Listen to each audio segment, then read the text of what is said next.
के अंदर बड़े बड़े विद्वान रहते थे, वो आगरा आए, आगरा के अंदर वो सारे के सारे मंदिर गए होंगे। उस समय चिंतामणि पातशाह भगवान के मंदिर उनके बारे में कहा था कि जैसे एक नींबू को छालो, जितनी देर में नींबू नीचे आ रहा है उतनी देर में एक श्लोक बना देते इतनी देर में एक श्लोक बना देते इतनी देर में। साथ तो नहीं, ये कुछ ऐसे महाउपाध्याय यशोविजय जो उनकी बराबरी कोई कर ही ना सके, हेमचंद्राचार्य, तो उन्होंने भी जगह जगह ये वाली बात लिखी है। अब आप सोचो, उन्होंने पतंजलि के योग सूत्र पे, आज अपन योग पतंजलि वाला योग सूत्र उन्होंने लिखा अष्टाध्यायी, उसके ऊपर एक भाष्य लिखा, उन्होंने बताया पतंजलि के योग सूत्र में क्या कमियां हैं और जैन दर्शन कैसे इन कमियों को दूर करता है। तो पतंजलि के योग सूत्र में क्या होता है, हम सीधे पॉजिटिविटी की तरफ जाने की कोशिश करते हैं, लेकिन सबसे इंपॉर्टेंट क्या है, नेगेटिविटी को दूर करना। तो जब हम एरिया वाई करते हैं, हम क्या कह रहे हैं, थानों उसके बाद हम क्या बोले, संकामिया, जीविया, वग्रोविया, जितना भी हमने कोई, अगर हम मंदिर भी आ रहे तो रास्ते में कोई चींटी, कोई कीड़ा मकोड़ा मर गया होगा, वो नेगेटिविटी हम साथ में लेके आए, उस नेगेटिविटी को दूर करने के लिए उन्होंने सबसे पहले अच्छा करेगा भगवान की आज्ञा, फिर पूरा का पूरा प्रायश्चित, फिर हम सेकंड स्टेज पे क्या जाएंगे, तस् उत्तरी। तो हम क्या बोले, तस् उत्तरी करनेनम, प्रायश्चित करनेनम। अगर हम गलती क्या करते हैं, बहुत बार संकल्प को मजबूत नहीं करते। सबसे पहले इंपॉर्टेंट होता है कोई भी चीज़ शुरू करने से पहले अपना जो डिटर्मिनेशन है उसको फर्म बनाना, अपने रिजॉल्व के अंदर बिल्कुल फर्म बनना। लेकिन हम क्या करते हैं, हम काम करना शुरू कर देते हैं, फिर बीच में लैक ऑफ मोटिवेशन आता है। लेकिन यहाँ पे हमारे यहाँ क्या है, तस् उत्तरी करनेनम, प्रायश्चित करना, पहले हम क्लियर कर रहे हैं कि भगवान हम क्यों कर रहे हैं प्रायश्चित, ऊपर उठने के लिए, तस् उत्तरी करनेनम। अब जहाँ पर हूँ उससे एक स्टेप ऊपर उठना है, प्रायश्चित करने के लिए, विशोही करनेनम, अपनी विशुद्धि के लिए, विशल्ली करनेनम, आत्मा में 3 कांटे लगते हैं। जैसे अगर मेरे पैर में कांटा लग जाए, मैं सीधे चल पाऊंगा, तो आत्मा में जो ये 3 कांटे लगते हैं, इसके कारण हम सीधे नहीं चल पाते। मिथ्यात्व, सही को गलत और गलत को सही मानना। फिर मायाचारी कैसा पाप है, अगर मेरे अंदर मान कषाय है, मेरे अंदर बहुत अभिमान है, तो मेरे गुरुदेव मेरे को पहचान जाएंगे, इसके अंदर बहुत मान है, वो कुछ मेरा इलाज करेंगे।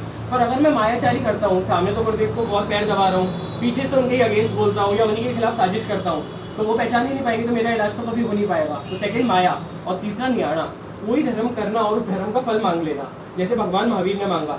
न्याणा इतना खतरनाक है कि अगर हमने उसी दिन उसको प्रायश्चित नहीं करा तो वो चीज़ आपको मिलेगी। जैसे भगवान ने मांगा कि मेरे को पावर मिले, भगवान को पावर मिली, भगवान ने क्या करा, अपने ही भाई के ऊपर उस समय गाय को उठाया, फेंक के मारा, लेकिन वो पावर कैसे मिली। नेक्स्ट भाग में भगवान क्या बोले, त्रिपुष्ट वासुदेव, जो भगवान किसी का गलत करने का सोच भी नहीं सकते, होते हुए देख नहीं सकते, और भगवान ने अपनी वाइफ के ऊपर बीमारी में पानी डलवाया। ये क्यों, भगवान ने पिछले जन्म में जो कर्म बांधा, भगवान ने कहा मेरे को पावर मिले, मैंने तपस्या करी है, मैंने इतना मास कामन करा, मेरे को पावर मिले। उस पावर का ये साइड इफेक्ट हुआ। वो चीज़ आपको मिलेगी जो आपने न्याणा में मांगी, इसको बोलते हैं निदान, पर आप उसी चीज़ में फंस जाओगे, आप खुद ही उस चीज़ से परेशान हो जाओगे। तो मिथ्यात्व, मायाचारी और न्याणा, ये विशल्ली करनेनम कि ये 3 जो शल्य हैं, ये 3 जो कांटे मेरी आत्मा में लगे हैं, ये कांटों को मैं बाहर निकालता हूँ। अब ये तो हो गया हम कायोत्सर्ग क्यों कर रहे हैं, इससे हमारा संकल्प हुआ मजबूत।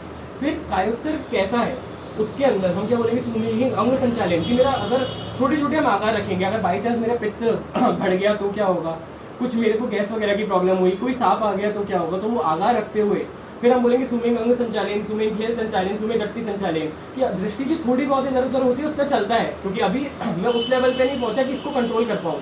लेकिन मन में क्या है, मन में ये है कि इसको भी कंट्रोल करना है। तो आप सोचो, एक अच्छा श्रावक, क्योंकि श्रावकों को शास्त्रों में द्रव्य साधु की उपमा दी हुई है, श्रावक का लाइफस्टाइल भी ऐसा होता है कि मतलब उसको देखकर दूसरा आदमी इंस्पिरेशन ले पाए। तो यहाँ पर जब हम ऐसा तदुक्ति करेंगे, विद मीनिंग करेंगे, फिर हम जाएंगे लोगस में भगवान के ध्यान में। वो ध्यान कैसे, या तो सामने अगर परमात्मा है तो परमात्मा का प्रतिक्रमण कर रहे हैं, तो या तो गुरु भगवंत का आंखें बंद कर नासा दृष्टि से ध्यान, या फिर स्थापनाचार्य जी पे, 3 जगह में से किसी का भी आलम्बन लेके ध्यान हो सकता है। तो इस तरह से अपनी ध्यान की साधना है, चैत्यवंदन में, प्रतिक्रमण में, और ये कितनी साइंटिफिक है। और आज हम अपने मेंटल पीस के लिए इधर उधर भागते हैं, उससे अच्छा क्यों ना हम जिन शासन को जाने, हमें इधर उधर भागने की जरूरत ही नहीं पड़ेगी। उसके बाद भी कितने सारे मंत्र जाप इन शासन में। आज मैंने ये ओम नमो जिनानम वाला मंत्र इसीलिए बुलवाया क्योंकि जिससे हम अगली बार, जैसे भक्तामर के बारे में सब लोगों ने जान लिया, यहाँ पर अब सामायिक होती है, और कितना अच्छा है। आज हम सबके ऊपर कहीं ना कहीं भगवान की कृपा है कि आज हम सब यहाँ पर बैठे हैं, मैं बोल पा रहा हूँ, तो ये जबान मिली, ये भी भगवान की कृपा है। आपने एक ग्रुप बनाया, आपके दिमाग में थॉट आया, अच्छा कोई नेगेटिव थॉट भी आ सकता था कि चलो पार्टी करते हैं, पर वो तो नहीं आया। थॉट क्या आया कि चलो सामायिक करते हैं, और उसके कारण जो लोग नहीं करने वाले थे उनकी सामायिक में जुड़े। तो ये भगवान की हमारे ऊपर कृपा तो है, लेकिन अब हम उस कृपा को कितना आगे लेके जाते हैं, क्योंकि चतुर्मास आ रहा है। अब हम कितने भगवान की भक्ति उस चतुर्मास में कर पाते हैं, वो हमारे ऊपर डिपेंड करेगा। तो इसीलिए हमें प्राचीन स्तवन जितना हो सके, मतलब डेली इस चतुर्मास में 4 महीने थोड़ा थोड़ा जानने की कोशिश करनी चाहिए। राग भोपाली के अंदर भगवान के जो मंत्र जाप होते हैं, जैसे ओम ह्रीम अर्हम श्री विमलाचल परमेश्वरी ने नमा, ये संकेत, ये शत्रुंजय का ऑथोराइज मंत्र शत्रुंजय कल्प के अंदर लिखा हुआ है। और ये ऐसा मंत्र 6 महीने अगर इसका ध्यान किया जाए तो क्लिष्ट से क्लिष्ट अंतराय टूट ही जाते हैं। ऐसा शतरंज का मंत्र। इसी तरह से इसी धुन पे भोपाली राग के अंदर 24 तीर्थंकरों के मंत्र गाए जा सकते हैं। और वो भोपाली राग मेंटल पीस के लिए इतना अच्छा कि अगर कोई बीमार पेशेंट को वो सुनाया जाए तो उसको कितनी भी अशांति हो, उसको एकदम उसके माइंड को थोड़ा सा रिलैक्सेशन पहुंचेगा। इसी तरह से अपने और भी राग हैं, राग भैरवी के अंदर भक्तामर गाया जा सकता है। तो ये सारी चीज़ें हम जितना जितना पढ़ेंगे उतना उतना हम और ज़्यादा जान पाएंगे। इसके लिए ज़रूरी है पहले हमें जानना कि जैन दर्शन में मंत्र कैसे बनते हैं, फिर जैन दर्शन में असली ध्यान किसको कहा गया है। और अगर नहीं भी जानते तो हमें ये समझना चाहिए कि अगर जहाँ पर अरियन भगवान नहीं, जहाँ पर नफत जी नहीं, वहाँ पर जैन दर्शन का कोई काम हो ही नहीं सकता। अगर हम कोई पूजन, अगर अधिष्ठायक देव का भी पूजन कर रहे हैं, उसमें सबसे पहले अरियन भगवान को ही याद करना होता है। ये चीज़ हमारे दिमाग में बिल्कुल 100% क्लियर होनी चाहिए। और दूसरी बात, चतुर्मास आ रहा है, उसमें पर्यूषण में हम हर साल प्रतिक्रमण में कितनी बार अतिचार बोलते हैं कि सम्यक दर्शन का विचार क्या, पर पाखंडी की प्रशंसा, पर पाखंडी का परिचय। कोई दूसरे मत का आदमी है, उसको खाना देने की मनाही नहीं है, कोई दूसरे मत का साधु है, लेकिन उसको सपात्र नहीं माना जा सकता। तो अरियन भगवान के प्रति जब हमारा उभाव बढ़ेगा तो अपने आप किसी और को देखने की जरूरत ही नहीं पड़ेगी। एक टाइम था, मैं भी पहले दूसरे धर्म के मंदिर में जाता था, फिर गैरसुंदर वार्षिक से परिचय हुआ, उसके बाद गुरुदेव से परिचय हुआ, तो वो सारा छोड़ दिया। तो सबसे पहले सबसे इंपॉर्टेंट है अपने सम्यक दर्शन को स्थिर करना। समता अपने आप आएगी। सबसे फर्स्ट स्टेप होता है भगवान की भक्ति, भगवान सम, संवेग, निर्वेद, अनुकंपा, आस्था। अब यहाँ पर कहने को समता सबसे पहले है। और समता का भी हम अर्थ क्या करते हैं, बस कष्ट को सह लेना, ये समता का अर्थ नहीं है। समता का अर्थ है शम नु आधान। असली जो शब्द है ना वो सा सपेरे वाला नहीं है, दूसरा वाला शाह है। तो यहाँ पे शम नु आधान मतलब जैसे मैंने बोला, आत्मा के अंदर अनंत शांत रस है। अब इस अनंत शांत रस का एक छोटा सा हिस्सा उसका मैं अनुभव करने को मिल जाए, वो है शम नु आधान, वो है समता। हम जैसे बोलते हैं कि कष्ट को सह लेना, ये सही डेफिनेशन क्षमता की नहीं है। ये है शम नु आधान, मतलब उस अनंत शांत रस।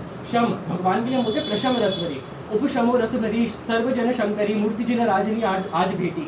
ऐसा आज के समय जो केवल ज्ञानी बन गए, जिनके स्तवन वारवर वैराग्य जी महाराज देवचंद जी महाराज ने लिखा है, उपशम रस भरी। भगवान की मूर्ति कैसी उपशम रस से भरी हुई है। अब यहाँ पर अगर मेरे को इस शांत रस का अनुभव होगा तो क्या होगा, शम का एक दूसरा मीनिंग करते हैं। दूसरा मीनिंग क्या, फॉर एग्जाम्पल गुस्सा आया और मैंने सोचा गुस्सा करना तो अरियन भगवान ने मना करी है, और मैंने उस गुस्से को दबा लिया। ये दबाना भी एक क्षमता का अर्थ है। तो जब मैं इस गुस्से को दबाऊंगा या अपने अंदर छुपे हुए एक भी दोष को, बहुत सारे दोष हमारे अंदर है, उस एक दोष के प्रति भी अगर मेरे को दुर्भाव आ जाए और मूल से आए, ऐसे नहीं कि लालच बुरी बला है, लालच से तो पुलिस पकड़ के लेके जा सकती है, ये क्या हुआ, हमें पुलिस का डर है, लालच का डर नहीं है। पर यहाँ पर क्या, अगर हमें लालच ही बुरा लग जाए तो शम नु आधान शुरू हो जाएगा, फिर वहाँ पर शम आएगा। लेकिन अगर हम देखें, शम तो बहुत बड़ी चीज़ है, जैसा हमने समझा। शम, संवेग, निर्वेद, अनुकंपा, आस्था, ये 5 सम्यक दर्शन के लक्षण हैं। सबसे पहले क्या आता है, आस्था। आस्था मतलब आस्ते, जिनेश्वर भगवान ने जो बताया उस पर मेरे को 100% विश्वास है। जब ये आएगा तो फिर सेकंड स्टेज आएगी, उल्टा शुरू करते हैं। संवेग, निर्वेद, अनुकंपा, आस्ते। आस्ते आ गई, अब क्या आएगा, अनुकंपा। अनु प्लस कंपा। अनु मतलब किसी और के प्रति, और कंपा मतलब कंपन, किसी और का दुख देख के मेरा पूरा हृदय हिल जाए, वो कोई भी हो, मेरा दुश्मन ही क्यों ना हो, अगर वो दुखी है। जैसे भगवान ने करा ना, भगवान को पता था कि गौशाला मेरे को ही चलाएगा, लेकिन भगवान ने क्या करा, उसके ऊपर शीतोलेशिया छोड़ी, भगवान की अनुकंपा। तो ये जैसे ही भगवान के ऊपर विश्वास आएगा फिर आएगी अनुकंपा। अपने आप ये चीज़ें, ये चेंज अपने अंदर आएगा। अगर मन कठोर भी होगा ना, किसी की पीड़ा देखी नहीं जाएगी, कोशिश होगी मन में कि अगर ये प्यासा है मैं कैसे भी करके इसको पानी दूँ, ये भूखा है मैं इसको खाना दे देता हूँ, ये अपने आप आएगा। फिर क्या आएगा, संवेग, निर्वेद, अनुकंपा, आस्था। निर्वेद जो अननेसेसरी चीज़ें हैं, जो अननेसेसरी पाप है, पाप में इंटरेस्ट रहेगा ही नहीं, ये सब अपने आप होगा। कहाँ से शुरू होगा, अरियन भगवान पे आस्था से। फिर आएगा संवेग, धर्म के प्रति और रुचि आएगी। अगर हम भगवान की पूजा करते हैं और ज़्यादा इंटरेस्ट भगवान की पूजा में आएगा। आज भक्ति योगाचार्य, जो भक्ति पूरे इंडिया में उनकी जैसी भक्ति कोई नहीं कर सकता, भक्ति योगाचार्य यशो विजय जी, वो बोलते हैं, मैंने जब ये दीक्षा ली थी तब मैंने भगवान से एक वो करा था पैक्ट, भगवान जिस दिन मज़ा नहीं आया, मेरे गुरुदेव ने कहा आपका अनुभव होता है, और आपका अनुभव ऐसा होता है हर दिन दीक्षा में और ज़्यादा मज़ा आता है, और ज़्यादा सिद्ध दशा का अनुभव होता है। जिस दिन नहीं हुआ उस दिन ये रजोड़न आपके हाथ में रख के निकल जाऊँगा। और आज उनको कितने साल हो गए, 60 साल उनकी दीक्षा को हो गए। कितने मुमुक्षुओं को उन्होंने वाचना दी, आज एक दिन उनका ऐसा नहीं हुआ, बिहार में रहे होंगे, हो सकता है कोई प्राचीन तीर्थ के दर्शन नहीं होंगे, लेकिन भगवान का अनुभव उनको ना हुआ। रत्न सुंदर महाराज साहब क्या बड़े बड़े आचार्य भगवान उनके पास बैठ के सीखते हैं, जब वो भगवान से बातें करते हैं हर दिन मंदिर में, और भीड़ होगी। आज बॉम्बे घाटकोपर में उनका चतुर्मास है, 4 महीने पहले से वहाँ की फ्लैट्स की बुकिंग हो गई। 4 महीने लोग उनके पास बस उनकी वो भक्ति देखना चाहते हैं कि वो भगवान से बातें क्या करते हैं। वो भगवान से यही बातें करते हैं कि भगवान कितने साल तक हम साथ रहे, आप ऊपर चले गए, मैं यहीं पे रह गया। और ऐसे महाराज आज के टाइम पे भी हैं, और ये चेंज उनके अंदर कहाँ से आया, भगवान की आस्था से। मैंने कहा सबसे पहले आएगी आस्था, फिर संवेग, निर्वेद, अनुकंपा, आस्था, तो फिर आएगा अनुकंपा, फिर निर्वेद, पाप में इंटरेस्ट धीरे धीरे जाता जाएगा, फिर आएगा संवेग, धर्म में रुचि आएगी, और सबसे एंड में क्या आएगा, श्रम। समता, कितनी ही वेदना क्यों ना हो, जैसे विचक्षण श्री जी महाराज साहब को थी, कितनी वेदना थी। अभी मेरे को किसी ने बोला शशि प्रभा श्री जी महाराज साहब का कालधर्म हुआ, मैंने अपनी लाइफ में सबसे पहले, क्योंकि आगरा में इतने महाराज साहब नहीं आते, सबसे पहले कोई जाओ जलाली देखी तो शशि प्रभा जी महाराज साहब की देखी जयपुर में। मैं एक बार मासी के साथ जयपुर गया और वहाँ पे देखा कितने ठाठ से, फिर बाद में पता चला ऐसे तो आचार्यों का वरघोड़ा होता है, वहाँ पे इतनी भीड़। फिर उसके बाद किसी ने बोला उस ट्रक ड्राइवर को मारना चाहिए। मैंने कहा कि अगर शशि प्रभा जी महाराज साहब को कुछ नहीं होता, वो बच जाते तो वो क्या मारने देते, वो भी तो उसको छोड़ देते ना आखिर में, तो छोड़ दिया तो हमने आखिर में महाराज साहब की बात मानी। पर ये वाली बात आप सोचो, अगर शशि प्रभा जी होते, उनकी कितनी भी लग जाती, वो क्या कहते कि नहीं इसको छोड़ दो, ये क्या है, ये महाराज साहब की समता है। और ये कहाँ से आई, दिन रात जो उन्होंने अरिहंत भगवान, जब भी जाओ वो मंदिर में बैठे रहेंगे या किसी साइड में चौकी पर साइड में बैठ के छोटी सी माला से माला फेरते रहते। जो भगवान के इतनी बार उन्होंने नाम लिया, ये अपने आप उनके अंदर आया। अभी मैं महाराज साहब को जब देख कर आया जयपुर गोल्डन में, अपने आप महाराज साहब बोलती जा रही है धीरे धीरे, पाश वंदनावली, बस हाथ ऊपर करा, कोई आ रहा है। उनकी मम्मी पापा इतनी एज की महाराज साहब 70 साल की महाराज साहब, उनके मम्मी पापा 90 ईयर्स के, वो आए अपनी बेटी को देखने, उनको भी नहीं बोल रही, चेलियों को नहीं बोल रही, पूरे टाइम प्रतिक्रमण करेंगे। क्यों? क्योंकि डर लग रहा है कि अगर बाई चांस इस समय में भी प्राण निकल जाते हैं तो मेरा भव ना बिगड़े। तो ये कहाँ से आए, इतने साल जो तेले करे, जो भगवान का नाम लिया, ये उसका रिजल्ट है।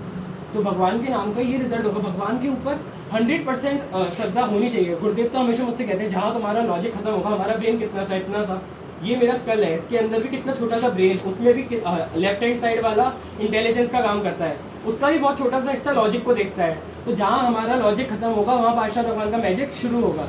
ये वाली चीज़ मन के अंदर क्लियर होनी चाहिए। मिथ्यात्व को तो छोड़ना ही है, ये वाली चीज़ की भी क्लैरिटी मतलब हमें करके रखनी है। तो आज ना हम अभी थोड़ा सा टाइम बचा है, तो ये समझते हैं कि हम कैसे जिन शासन के हिसाब से आराधना कर सकते हैं। तो जैसे फॉर एग्जांपल कोई भी हमें मंत्र का जाप करना हो, तो जैसे ये पातशाह भगवान का यंत्र है, या इसी में इमेजिन करते हैं कभी आप घर पर आए तो घंटागण महावीर, माणिभद्र वीर, सबके यंत्र मेरे पास गुरुदेव के बनाए हुए रखे हैं। सरस्वती माता सबसे पहले होती है नवपत का जाप, यहाँ पे ऊपर रिम है। कोई भी जैन शासन का असली यंत्र होगा, उसकी पहचान है। आजकल मार्केट में बहुत सारे फेक यंत्र होते हैं, तो ऊपर रिम होना चाहिए, नीचे क्रोम पे वो खत्म होगा, और ये 32 वलय होंगे। उसके अंदर जो मेन अधिष्ठायक है, यहाँ पे पातशाह भगवान और पद्मावती माता का यंत्र है, तो वो स्थापित है। ये नहीं होते तो घंटाकर्ण या माणिभद्र वो स्थापित होंगे। लेकिन सबसे इंपॉर्टेंट क्या है, रिम। रिम के अंदर जैन धर्म में 24 तीर्थंकर की स्थापना मानी गई है।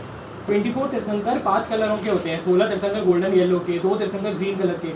उसी तरह से हमें इमेजिन करके उनकी साधना करनी थी। जैसे ध्यान में बैठ गए और सामने उस रिम को इमेजिन करा। इसी तरह से अरहम के लिए बोला है, अरहम इत्यक्षरम ब्रह्म वाचकम परमेष्टिनम सिद्ध चक्र से सद्विजम सर्वदत्त प्रणिधत्मय की मतलब अरहम तो परमेष्टि का वाचक है।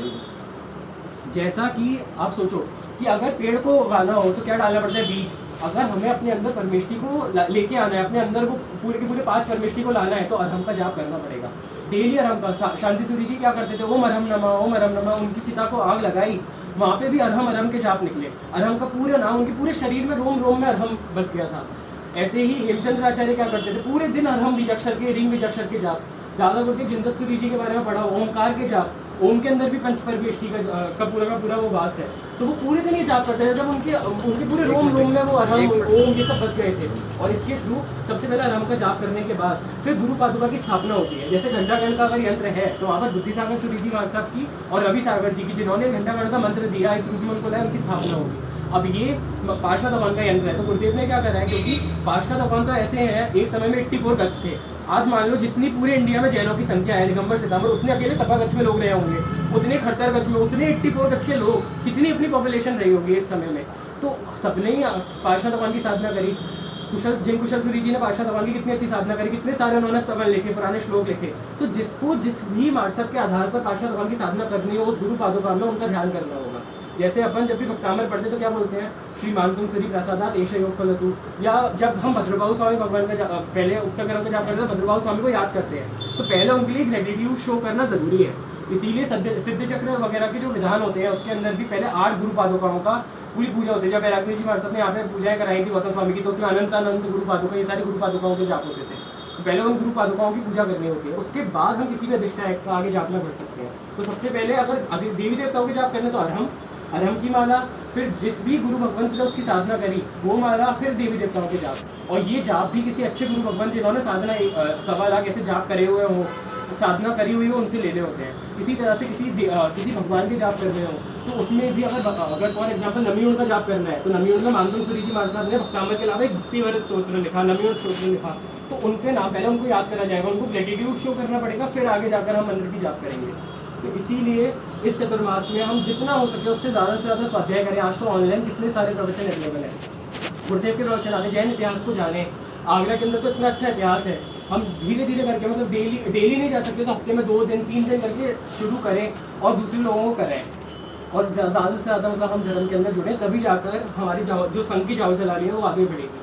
क्योंकि हमें कहने को लगता है कि आगरा में धर्म नहीं है, पर अगर देखा जाए तो आगरा में धर्म कितना ज़्यादा है। दूसरी जगह कितना गच्छवाद इस सब में पढ़ते हैं, आगरा के लोग कैसे कितने सीधे, कोई भी हमारे साहब आए सबको बुलाते हैं। तो हर जगह ये कहते हैं ऐसा नहीं है धर्म नहीं है। आप लोग गुजरात से इधर आओगे तो आपको देखने को मिलेगा एक चतुर्मास में 5 कामन जहाँ पे हो सकते हैं। तो यहाँ का प्रभाव बहुत अच्छा है। बस ये है कि हम लोगों की थोड़ी सी एफर्ट्स की अभी कमी हो रही है। हम एफर्ट डालेंगे तो हो सकता है फिर से कोई अच्छा चतुर्मास भी हमें मिल जाए।